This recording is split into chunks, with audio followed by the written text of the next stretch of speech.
भावना आप आ जाइए, एक कलाम पढ़ दें आप। भावना आ गई है और जिस तरीके से आप लोग उन्हें सुनना चाहते हैं, मुझे एक शेर याद आता है कि हम तो तिनके चुन रहे थे आशियाने के लिए, हम तो तिनके चुन रहे थे आशियाने के लिए, आपसे किसने कहा बिजली गिराने के लिए।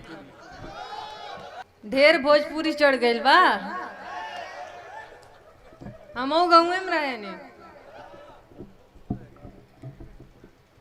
आप लोगों ने दोबारा बुलाया है तो आप लोगों की जिम्मेदारियां भी दोबारा है, जो खाली कुर्सी है उनकी भी जिम्मेदारी आपके ऊपर है। तो 4 पंक्तियां मैं पढ़ती हूँ। ये भावना अगर यहाँ से शायरी सुनाती है तो बदले में श्रोताओं से क्या चाहती है, मैं वो 4 पंक्तियां रखती हूँ, सुने।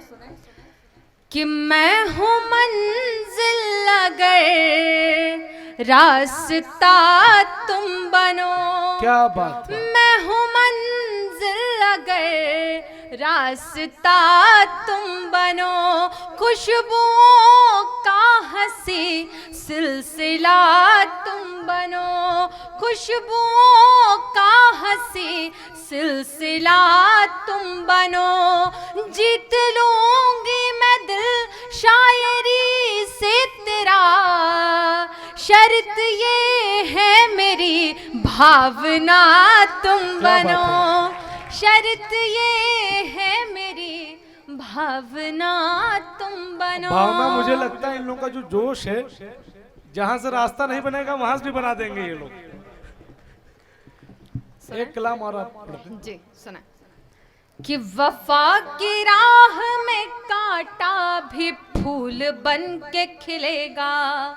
आखिरी है तो भरपूर आशीर्वाद के साथ विदा करें आप लोग। जी जी। कि वफा की राह में कांटा भी फूल बन के खिलेगा, नजर के संग नजारों का चमन पल में हिलेगा। क्या बात है। नजर के संग नजारों का चमन पल में हिलेगा। तमाम उम्र का दस्तूर कोई कैसे करे, पर दीवाना प्यार की गलियों में भटकता ही मिलेगा।